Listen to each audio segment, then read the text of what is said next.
John Wooden, the winningest NCAA basketball coach in history. He has this quote, "Do not mistake activity for achievement." This is what is happening with dating. You know, you're getting these likes or you're swiping and you're like, oh, I'm doing something to find my person. I'm doing something about my dating life. But if you really want a relationship, you have got to work on yourself first. Until you can get to that place of feeling good in your own center about dating, please do yourself a favor and don't go on the apps.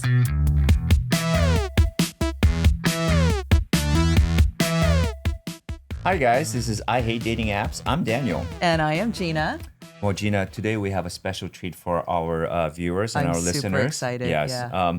There's this term called statistically significant sample size. Okay. Now, I would say 5,000 is a pretty big number.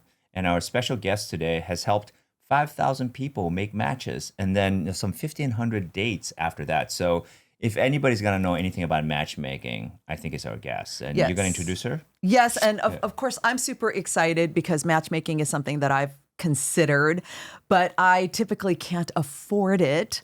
So I was excited particularly because you were on an app where you saw so many single people. And it was your job to not only find out who they would be a good match for, but then also to set them up on their dates and see how that went. Yes. And we can't mention the app, but we are joined by Carolyn Horry, who is now an everything coach, an architect of life or archaeologist of life. She coaches people on business, relationships, on every aspect of their lives. And we're excited to have you. Thank you. Thank you guys so much for having me. I'm really excited to be here and have this conversation with you and your listeners. And I love what you guys are sharing out there. And I think it's really valuable at this point in time specifically. So you were kind of a matchmaker to higher net worth individuals. And you went through 5,000 people approximately in an effort to see who would be a good match for whom. And then you oversaw 1,500 dates transpire. And during that time, you came up with some very interesting thoughts about dating apps, the dating process, and modern love in general. And I want to hear all of it. I don't even know where to start. Can you just kind of like start with your top observations? Sure. So the first thing I want to share is that our company, our matchmaking service is not actually an app. So nobody could actually search the app. Okay. So that's one distinction that's really important because everything was behind the scenes. So a lot of our clients came to us because they wanted that privacy and security. They couldn't be out on Tinder or Hinge or Bumble because they're a bank CEO or they're a celebrity or they're a famous author. And so it wasn't actually an app. It was basically a matchmaking service that I was one of the matchmakers, and then we would interview on Zoom most of the potential dates for our clients. And then we, as the matchmaker, would also oversee and set up the actual date. And then, as Gina mentioned, follow up to see how the date went and review date feedback, which is also a very unique part of our service, was that we receive date feedback from both parties. And then we were the ones that would share that with our client. So, I mean, there's just so many things that happened. It was this over a 3-year period that I talked to 5,000 people and set up basically 1,500 dates. How did you end up a matchmaker? Yes. That's such a great question because I am the archaeologist of the soul. I have a background in commercial real estate. That's what I did for 25 years. And when I quit my big, quote unquote, big job, it was to find more purpose in my life because I was really tired of making money for really rich people. And I had no intention of becoming a matchmaker. At that time, I was already a coach. The pandemic happened, and I really was starting to study intuition. And so that's one of kind of my zone of genius, is my greatest gifts. And I was like, well, how am I going to study intuition? And how am I really going to get deep on understanding how to talk to people, how to read energy? And so I literally saw an ad on LinkedIn. I was like, I have no idea what this company is. I have no idea what this matchmaking is. I pushed the button and I knew intuitively that this is what I was supposed to do. So I pushed the button. They had these videos that you had to fill out on like their little camera and submit the videos. I knew I was going to get the job. I had no idea why. I was like, what am I doing? And when I got the job and when I saw the founder on Zoom, I was so impressed with him and what he was doing, because the big thing is this was a blind matchmaking service. And so I was like, you know what, this is really unique, because we're kind of taking out the visual part, which is one of the big things that I think is hindering people on the apps, is you're just seeing the photo and you're swiping left or right. Yeah, which making you guys, knee-jerk reactions. Exactly, which you guys have talked about a lot, and it's true. So I was really impressed with what he was really trying to do and how he was really trying to change the game of dating psychologically.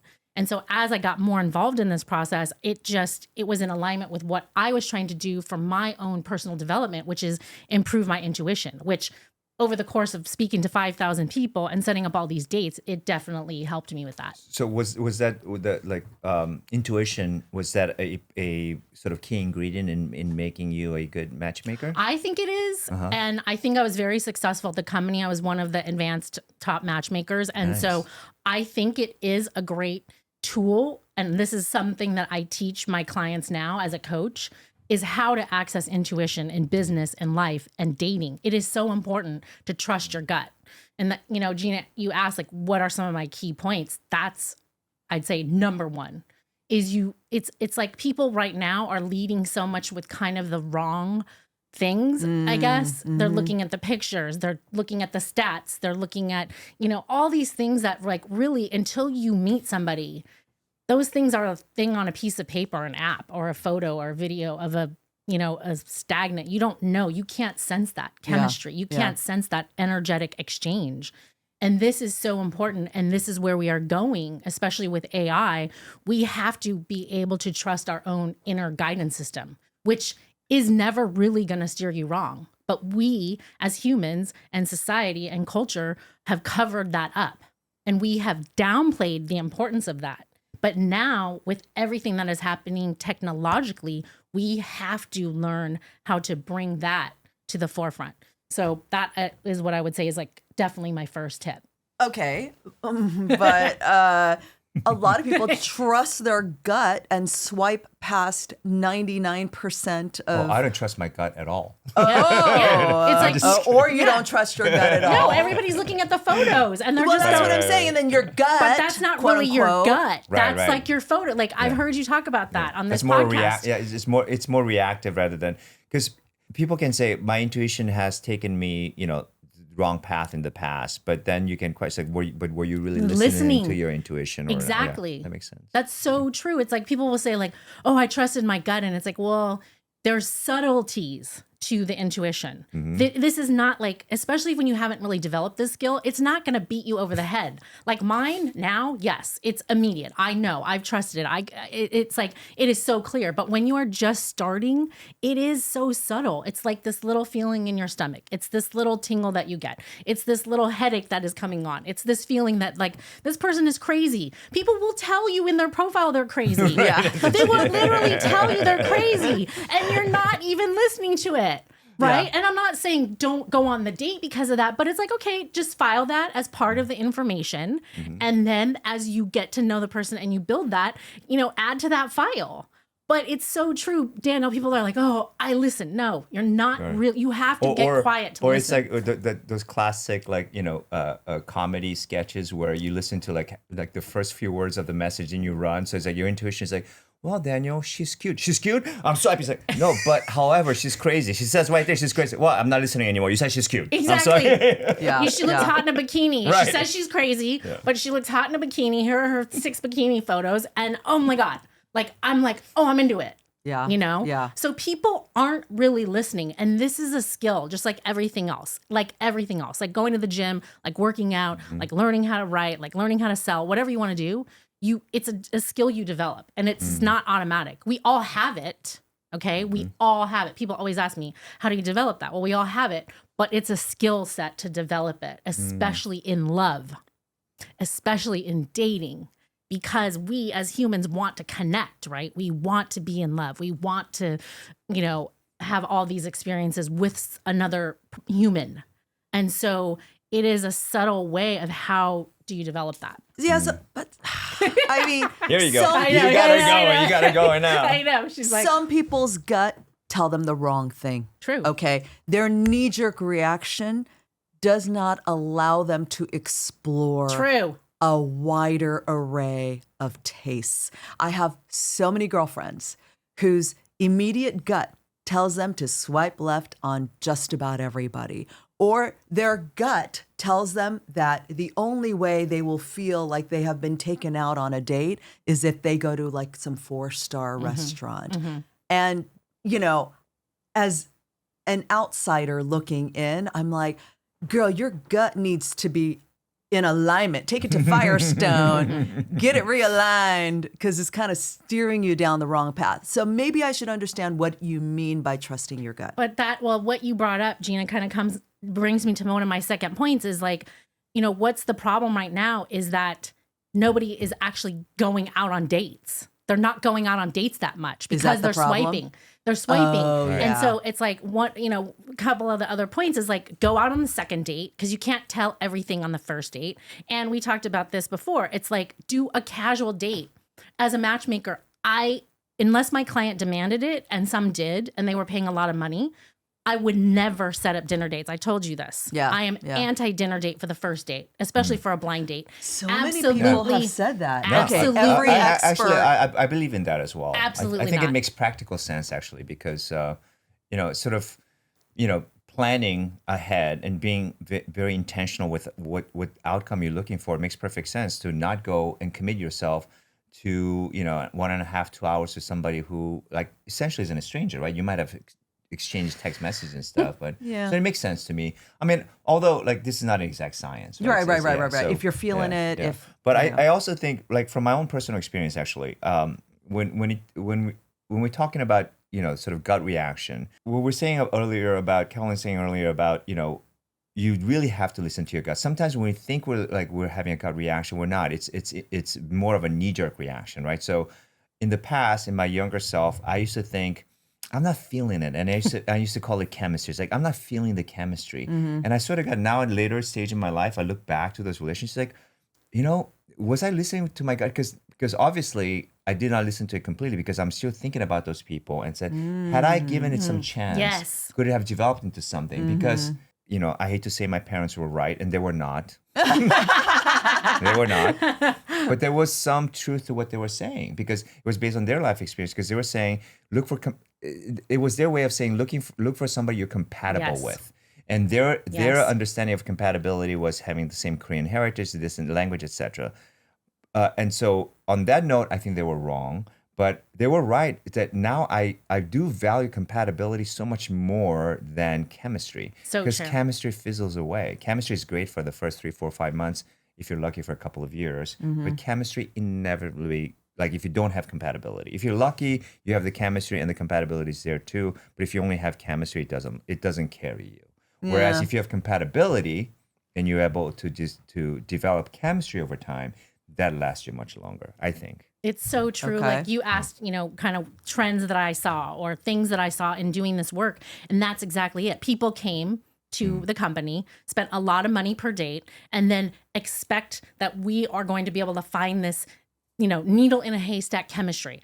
All the time people are like, I didn't feel chemistry. I didn't feel chemistry. It's like a lot of the times I don't think people understand what chemistry is. And I don't think they actually understand what connection is. And they're looking for this, like we mentioned, this rom-com idea of like boy meets girl, girl meets boy, boy, girl, fall in love, have sex on the first date. And it's like, it's not like that. And that doesn't last. And I always encouraged everybody, including what I would say to your viewers, is you've got to go on the second or more dates. Unless something egregious happens, you have got to give people another chance. Like I had a client, she's like, I always would encourage all my clients on this, especially because you're paying all this money to go through this process. The feedback is decent. You liked him, he liked you, vice versa. I'm just going to talk about heterosexual dates on this podcast just to keep it simple. And it's like, and then you're like, no, he asks you, or you say like he wants to go on a second date because that's how our feedback would work. And then they don't go. And I'm like, why? Oh, I don't feel the chemistry. You people. Okay, I'm talking to your listeners out there. Most people do not know in the first date. Everyone thinks they do. They come to matchmaking and they think, I know. But But I have so many examples of when I push my clients to go out on the second date, go out on the third date, keep it casual, keep it light, and then they end up falling in love. Yeah. Because you cannot see all these pieces and facets of a person on a first date. And especially, sorry, Gina, but not on a dinner date. It's too much pressure. I think it's too much pressure. If it's like Daniel set you up and you both kind of knew each other, knew the person that he's setting you up with, that's different. Okay. But a complete stranger on a dating app. Because there's a little bit of work done already there. Exactly. Right? It's too much pressure on a dating app. It's too much pressure. You just need to do light, bright, and simple. You know? But I love food. Yeah, I know. So I. So then you're going for the food. I'm going for the food, okay? Just don't. The way to Gina's heart is go on a dinner date. That's okay? right. Yeah. I have no fuzzy feelings about coffee. I do have fuzzy feelings about food. Yeah. about Japanese curry. There you go. There you go. Yeah. And that's fine to make that known. And, you know, if you were my client and I'm coaching you, I'd be like, X on the dinner date. I don't want to sound like an old cynical person, but the idea of love at first sight seems awesome, but it's just practically speaking unrealistic. It's an anomaly. It's not going to happen. And actually, even if you do find love at first sight, and you say you fall in love passionately with somebody at first sight, and then you end up spending the rest of your life with them, I don't think it's necessarily because you found love. I believe that you think you fell in love, but you actually love that person because over time you learn more, right? And so there's no such thing as love at first sight. There's love at first sight that if you're lucky enough develops into love. But love at first sight is usually lust at first sight. Yes. And then the lust kind of, and the longer I live and the longer I am so convinced that that's true, and it really has to be given time. Well, my life is a reflection of the opposite of that, believe it or not. So I've been married, I've been engaged, and then pseudo engaged another time. The one that I was engaged to, where I broke off the relationship before I got married, was somebody that I actually knew for like 4 years. We were colleagues. And then, an incident happened in my life and he called to see if I was okay. And then we started a relationship that way after 4 years of working together. And then we got together. So we knew each other very well by the time we were, like hooking up.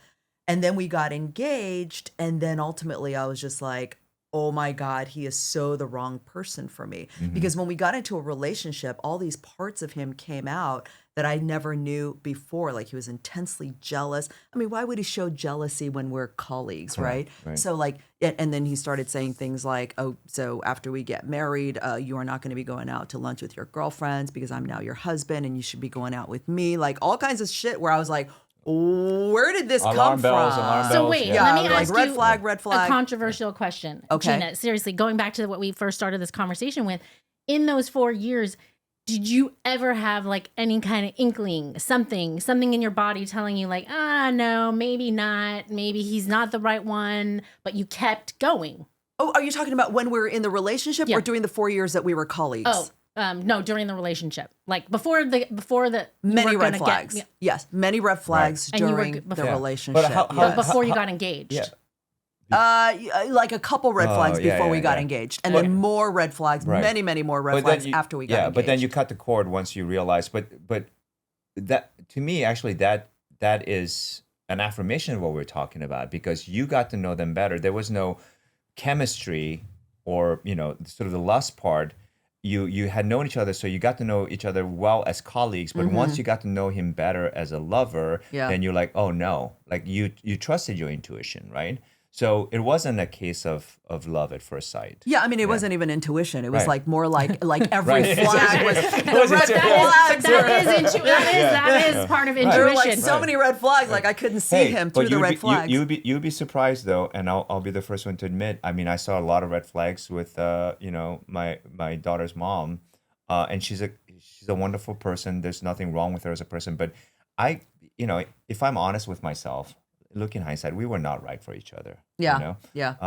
And went ahead with it anyway because the invitations had already got like stupid things Like, the catering is already done. Oh, yeah, It's yeah. It's Yeah, not yeah. stupid. And what are my parents going to Yes. say? Yeah, yeah, yeah. So many people, it's not stupid, Just Daniel. keep like, moving forward. Yeah, so many people that I've talked to, like they were standing at the altar and they were like, they knew it was wrong, and then Right. they went through with it. Yep, yep. Because it takes massive amount of guts to basically stand there or go to your parents or go to society or your family or your friends and cut it.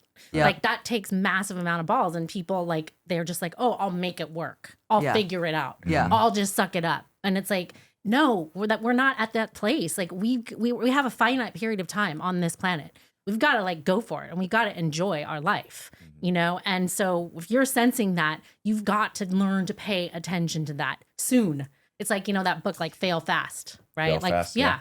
Yeah. So there is a very famous relationship expert, and she used to be head of dating at Hinge, and she wrote a book, Logan Uri. I love her book. I recommend it to everybody. It's called How Not to Die Alone. And chapter 7 is, can I cuss on this? Yes. Of course. We encourage Fuck it. the spark.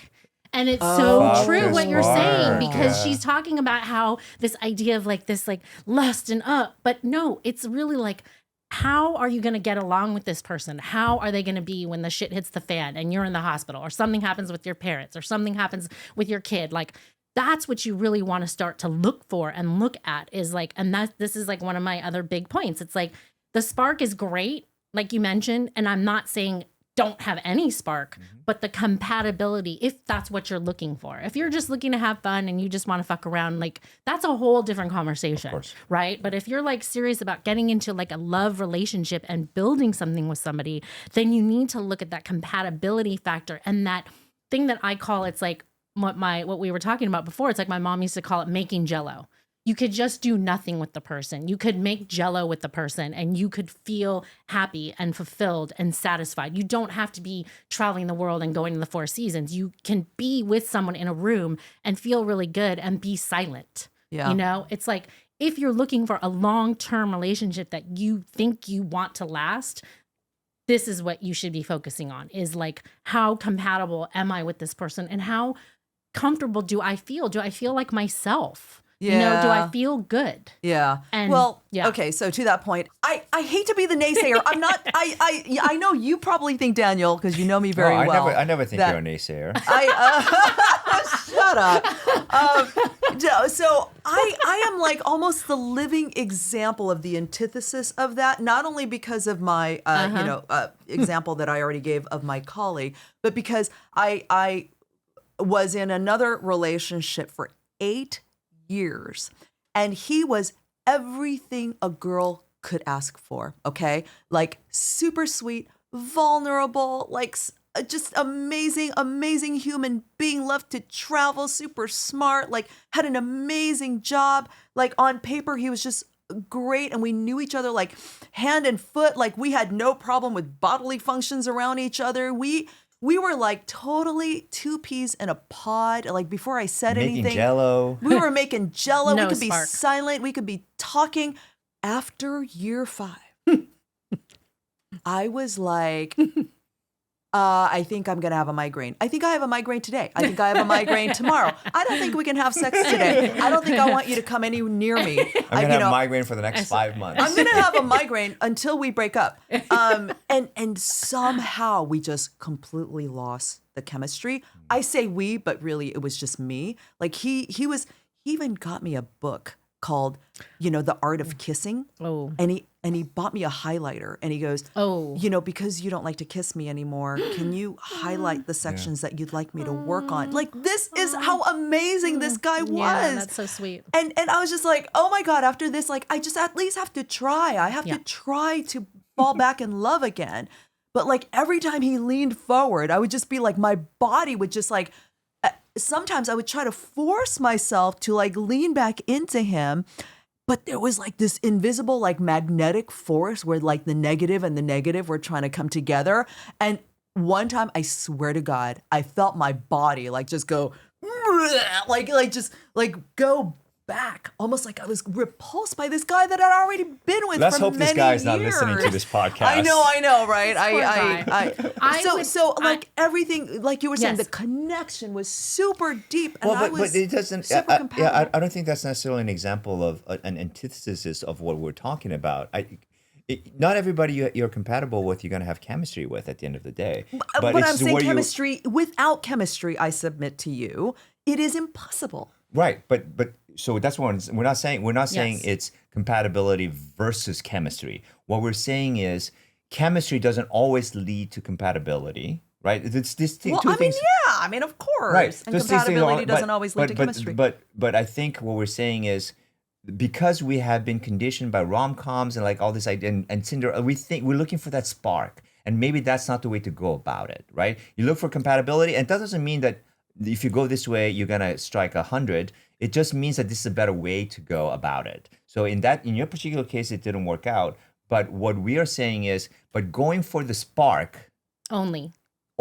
is a recipe for disaster. I don't think I don't know one girlfriend of mine that only goes for the spark. I mean, Oh, we're all looking for I know I a do. shitload we're of looking people for the don't. whole too. package. I Or, do too. and I'm telling you, some of your friends are lying to you. Yes. And they're not Well, honest who with doesn't themselves. look for the whole package? They're not honest when they say like, "Oh, I'm looking for the spark," and like what Daniel's saying, they're lying. They're not. They're not being honest with themselves because most people are not self-aware enough to understand, and they haven't sat back and thought about what it is they want. So I'm not saying don't have any spark. I'm saying go on the second date, see if this third date, fourth date, casual, see if it develops. Don't just swipe left. Don't just say no when Don't they write ask 'em you out. off. Don't ghost Write 'em them off, yeah. when they ask you out for the second date because you're like, I didn't feel it. I've seen so many stories where, and I've seen this firsthand, where it developed and they actually ended up having a lot in common and the spark developed. Right now, the way we are in the world, post-COVID, people are just trying to figure out how to get back in person and date. People don't even know what the freaking spark is right now, you Yeah, know? And yeah. it's like we're having to relearn all of these things. A lot of people are. And so it's like you can't just discount somebody because you didn't feel this like unicorn and rainbow on the first date, you know, as you're sitting at your dinner, you know? You're It's saying like, give him the benefit of the doubt. Give people the chance. Unless you see a bunch of red flags, in which case you trust your Right. gut. Exactly. Then run for the mountains. Then, okay. Yeah. Okay. And if so, it's like, yeah. like you're just feeling like this person is unsafe, this person is crazy, Or- this person is yeah. super jealous, and you can sense those things. And it's the approach, and you know, your friends are your friends, but I You want- are one of my friends. No, yeah. I'm saying like when you say I don't have any friends who are just looking for the spark, but when I say, and I'm speaking generically here, that people are lying to themselves because I hear so often people who say, "No, I'm looking for something called I'm looking for connections." Like, so how do you go about it? It's like, oh, he has to be 5'11". Exactly. Yeah, He has to be Exactly. this. He has to be this. What? None of what you're telling me tells me that you're looking for connection. Exactly. It Yeah. tells me you're looking for the spark. You're looking for the guy who gets you all thrilled. You're looking and for the say- physical. Yeah, Yeah. and it can be physical. It can be, but it's like. But everything that you're telling me is about the spark. You're looking for that your spark to go off, not necessarily to find a connection. Even though they say they're looking for a connection, right? So it's, and I don't think that they're lying to themselves. I just don't think that they are aware because, again, I blame this on society and dating apps because we have been conditioned to think about it this, and that's the matrix is what we need to break Yes. away from. You know, it's Yes. because we've been conditioned to think that way. We'll be right back after a quick word from our sponsors. Our sponsor, Take My Face Off, makes swiping off your makeup just as easy as swiping past a bad profile. Seriously, the MIDI from Take My Face Off is this adorable facial mitt that makes skin cleansing faster, easier, and more thorough than any other method I've tried. I seriously love this product. Next time you're tempted to grab a face wipe, use a MIDI instead. It's just as fast, but it's better for your skin and the planet. Get free shipping with the discount code DATING at takemyfaceoff.com.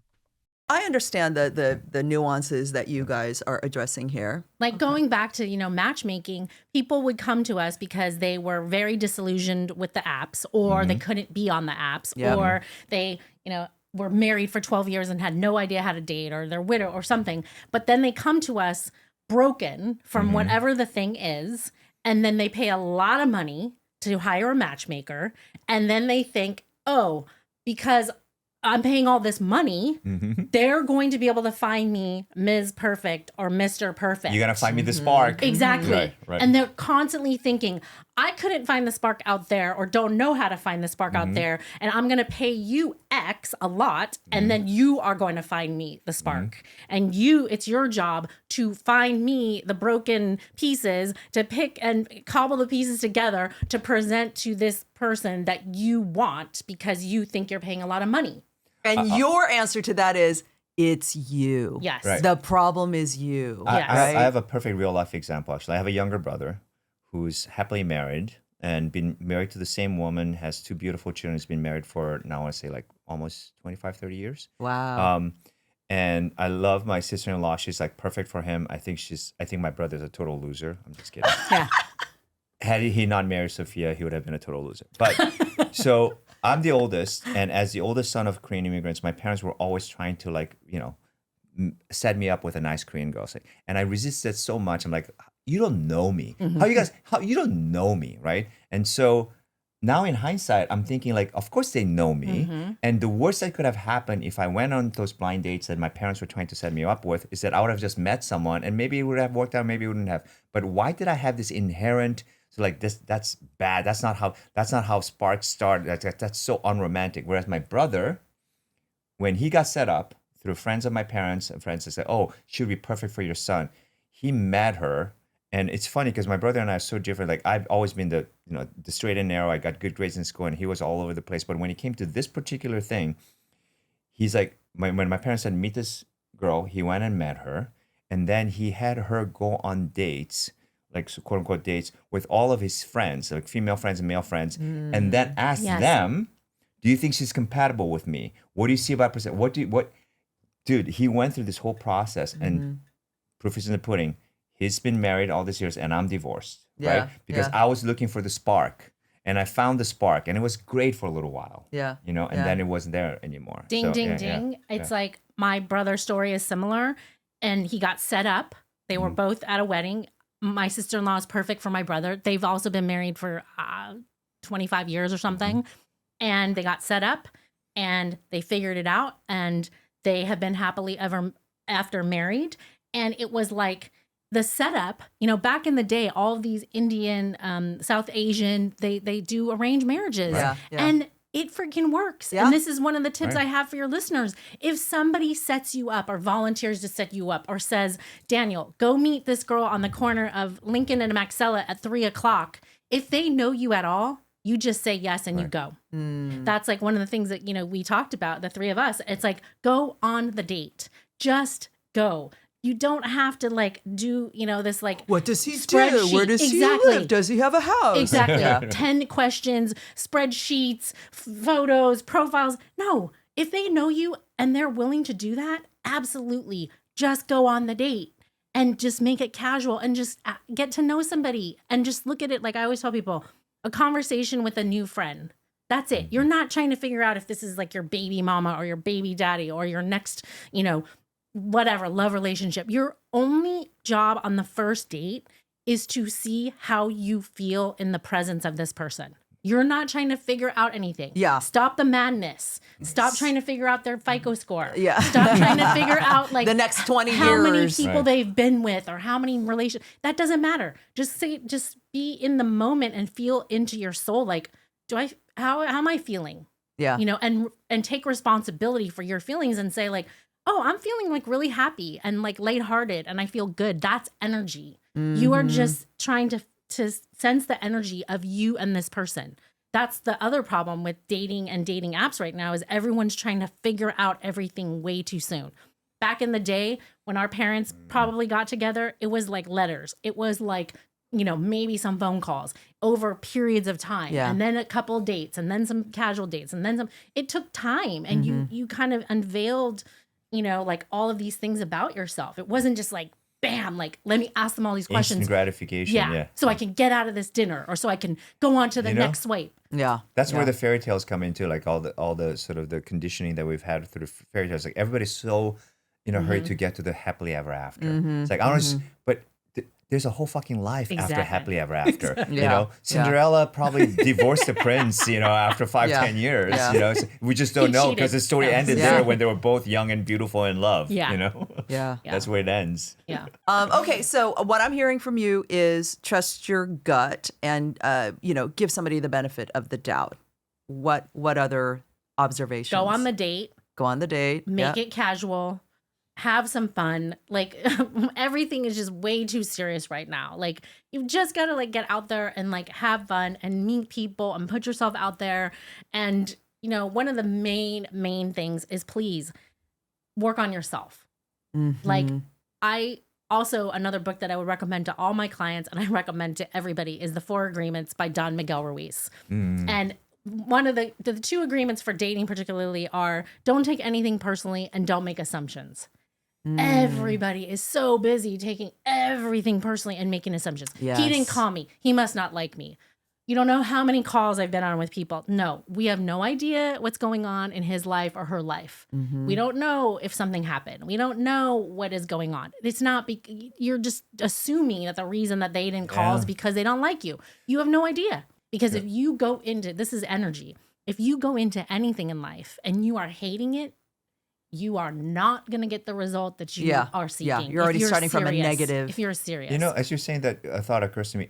I'm wondering if there's something happening in our modern times where sort of we have stopped distinguishing fantasy from reality. And before we knew Cinderella was fantasy to a certain extent. And now because of social media, I remember I just recently read an article about this social media influencer. She's a housewife in Utah. Her husband is the son of the founder of JetBlue. So these are like just wealthy people in general, right? And she has like millions of followers on Instagram, and she's like a stay-at-home. They're Mormons, so they have a dairy farm. She makes her own cheese and stuff. Yes, I've seen so there was this article in the New York Times and Wall Street Journal where people are hating on her. Like there are 2 camps. Like traditionalist conservatives who love this image of the conservative wife who stays home and makes bread from scratch and stuff, right? And then so there are people who are like, you are, perpetuating stereotypes about antiquated ideas about women's role in society. This is bad. You're stereotyping women. And some on the other camp goes, no, she's a perfect example. And I'm like, both of you shut the fuck up. It's not real. Yeah. It's not real. It's Instagram. Yeah. You know, does she show you going to the bathroom and having diarrhea because of the milk, that was not pasteurized? She's You don't lactose see intolerant. that. Do you see, you see the husband waking up with pee in his underpants? No, you don't. I was trying to figure out what's the least romantic perfect image that I can come up with. Underpants, that's a red flag. That's a red flag. You should not go after it. That's a medical. He has a medical problem. Good one. But it's I hear you. But it's but that's social media. What we think is reality. True. That's so even true. reality TV, the Kardashians. That's not it's the not real life. Exactly. Yeah, it's scripted. It's for our consumption. Exactly. And I think because we have such a preponderance of that, and people think that social media is reality, in a subconscious way, when we're dating apps, that's why dating apps are so, because again, it's the swiping and the gamification and you would turn people into these objects, and it's so really hard to get to that connectivity, part. Yeah. Well, do you have any solutions? Right. Do you, have you thought we of know the problems a way are. out? Yes. I was thinking about this on the way over, and, Gene and I went to UCLA, and I was thinking about this quote that I always live by, John Wooden, the winningest NCAA basketball coach in history. And he has this quote, do not mistake activity for achievement. Okay. Yes. I love this quote. I love that quote too. Because this is what is happening with dating. You think you are on this app. You think, you're getting these likes, or you're swiping, or you're standing in the Starbucks line and you're swipe. And you're like, oh, I'm doing something to find my person. I'm doing something about my dating life, my romantic life. If that is what you are doing, you are not in the right frame to be truly, if I'm talking about people that really want a relationship, okay? If you just want to fuck around and you just want to hook up, that's something different, right? Yeah. But if you really want a relationship, you have got to work on yourself first. Come as whole 100%. as you can to the field, right? And so look at your shadows, work on your shadows, understand your triggers, figure out some self-awareness before you even get on this dating app. That's what I would say, number 1. Number 2, you've got to just get out there and go on casual dates and just meet people. it's a muscle. It's just like everything else. It gets easier over time. You start to practice. You learn how to flow. You learn how to say, thank you so much. I just don't feel like this is the right match. After you've gone on a couple of dates or you've really seen the things that you really need to see, then you learn how to not ghost. You learn how to be a real human. Yeah. Because we have got to stop this ghosting. If Oh my God. If there is one thing I Yes. would love your listeners and viewers to stop now, everybody, just take some responsibility and text that person back or call that Yes. person back or send a voice text or send an email. There's 1,000 ways to say, Oh my thank you God, so yes. much. I just really don't see that this is this is not the direction that I am wanting to go, or I just really don't see this connection really panning out, or just say something. There is a way to It's say just a everything. basic human Exactly. good manner, Yeah. right? Exactly. Yeah, so true. So we've got to stop that ghosting. And then third is like, we've got to have fun. You really have got to have fun again in dating. And if you find yourself hating it, being very negative about it, sitting on the phone with your friends complaining about it for 2 hours, stop the madness. Starting a podcast about it. That's another way of coping with it. That's a great way of coping with it. Yeah. Stop the madness, step back. It's entertaining. Yeah, but I think you guys are really helping people because you're talking about these issues that people don't have someone to talk with about. But step back, really. Stop the apps, take a break, and until you can get in the frame of mind to be excited and positive and see what you have to offer and what you have to share and be open to truly meeting someone that might not have the checklist and might not have the FICO score and might not be 6 foot tall. Ladies, please stop with the 6 feet tall thing. Stop with the The height thing is requirement. crazy. It's That's crazy. insanity. Yeah, it's crazy. So until you can get to that place of feeling good in your own center about dating, please do yourself a favor and don't go on the apps. Because everything is energy, and you are basically putting in more negative energy into this field of already just very challenging times and very challenging energy, and you are not helping yourself and you are not helping anybody else. I almost went on a date with the guy who just sounded amazing and he looked great and like he was saying all the right things. And then he goes, by the way, I have, what was it? I have 4 kids from 3 different moms. Oh. And I was like, okay. I mean, that's a little bit of a red flag for me. I'm not going to completely count it's a you lot. out because I It's don't a know lot. what kind of life you've had Yeah. or, He's Never whatever. heard of condoms. I know, right? At some point in the process of baby mama number 2, did you think about? But anyway, so I was just like, okay, I'm not going to super judge you right now. Let's hear more. And then after a couple more conversations pre-date, okay, never went out with the guy.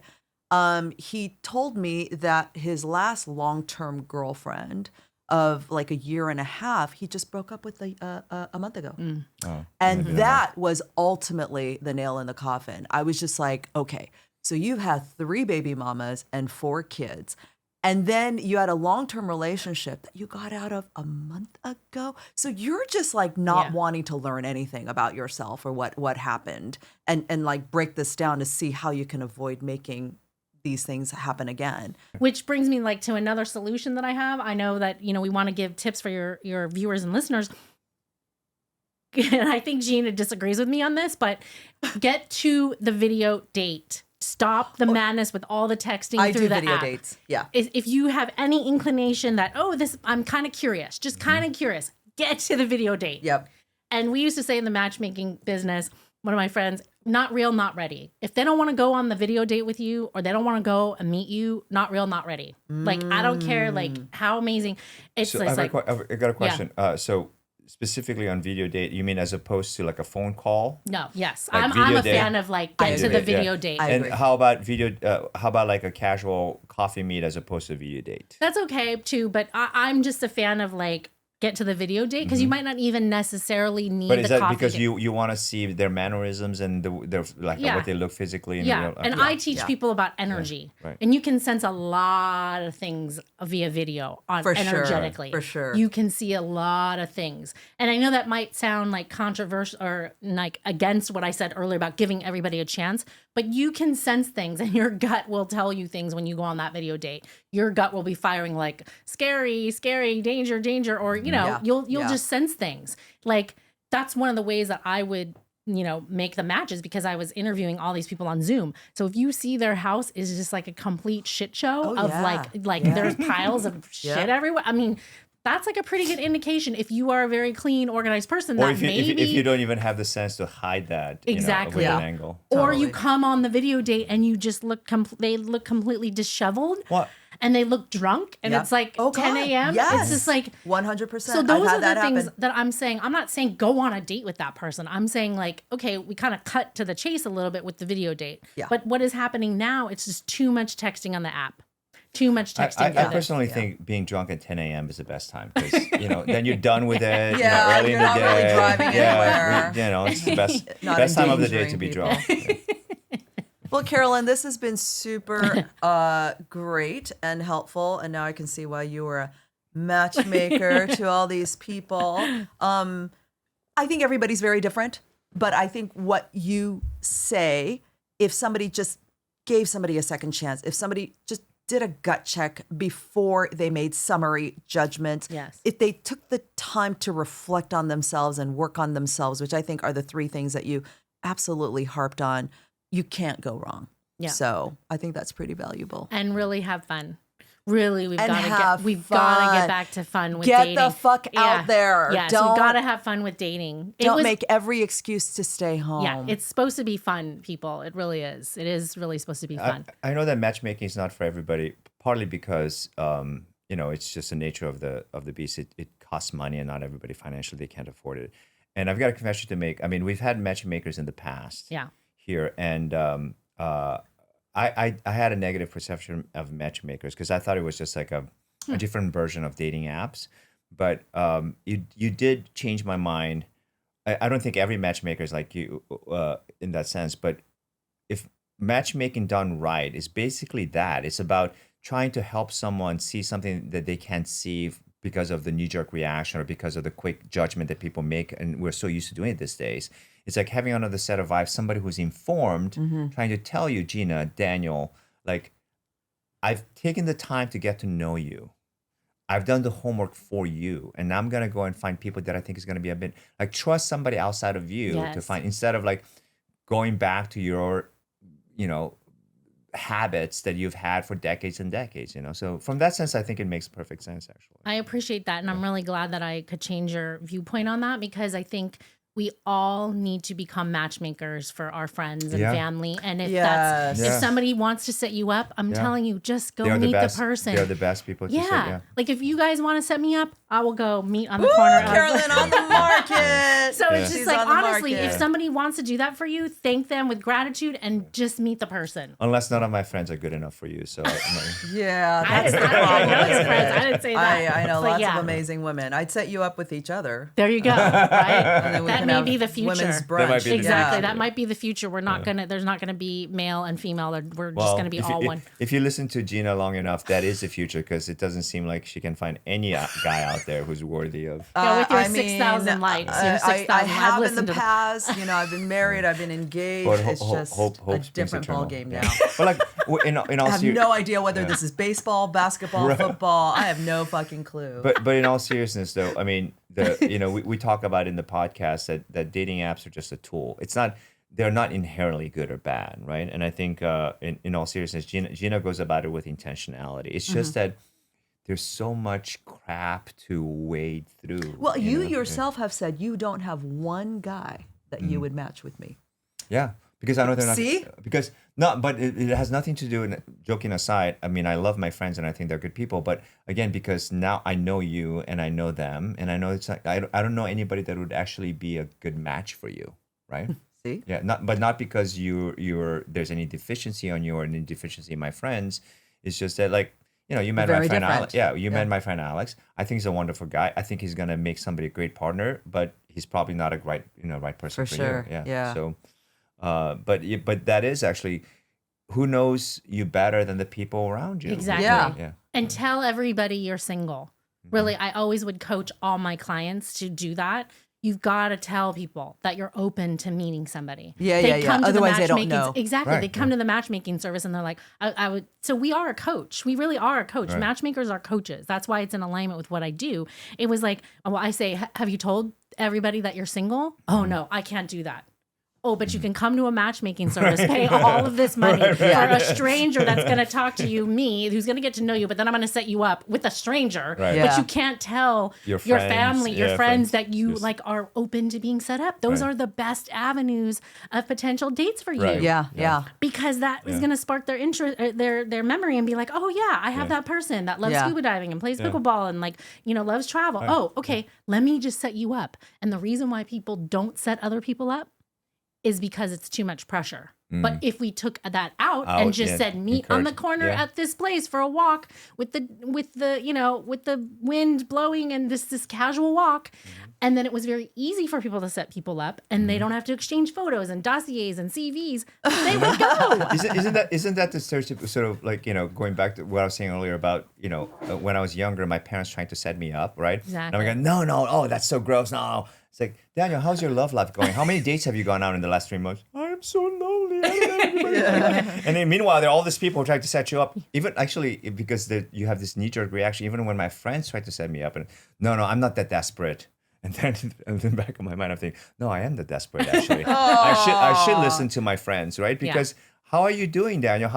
Nowadays, like, dude, how are you doing on the dating apps? Oh my God, like I'm striking out. Or it's like, can I set you up? No, I'm not that desperate. Like, I'm not going to do that. It's like, why not? Yeah. Right? It's sort of this idea that people have. Yes, that is it's the this best. mindset shift. Mindset, yes, that we have to I don't shift. need help. Yeah, we all need help. Like, I'm super big. Like, if I want to learn to be a better pickleball player or a better chef, I hire somebody. I hire a coach. I think that that's the best way, the fastest way to get to where you want to be. Don't do so it's pickleball, not though. Pickleball is evil. Don't do it. No, You'll get addicted. I'm deep in. I'm already in. I'm deep in Oh, already. it's too late. Yeah, it's too late. So Well, Caroline, thank you so much for your time. You're welcome. This was a lot of fun. yeah, Well, it was. That's Appreciate another it. successful episode of I Hate Dating Apps. Yes, you can't love with them. And you can't love without them. Till next time. I hate dating apps. Hey, app daters and haters, tell us your dating app experience, and we just might bring you on as a guest for future episodes. Head to IHateDatingApps.com and click on the big yellow Tell Us Your Story button. You can't miss it. We've got a lot of fun content on our social channels, so please follow us at I Hate Dating Apps on Facebook, TikTok, and YouTube. And on Instagram, we're at I Hate Dating Apps Pod. And don't forget to like and subscribe wherever you're listening to this podcast.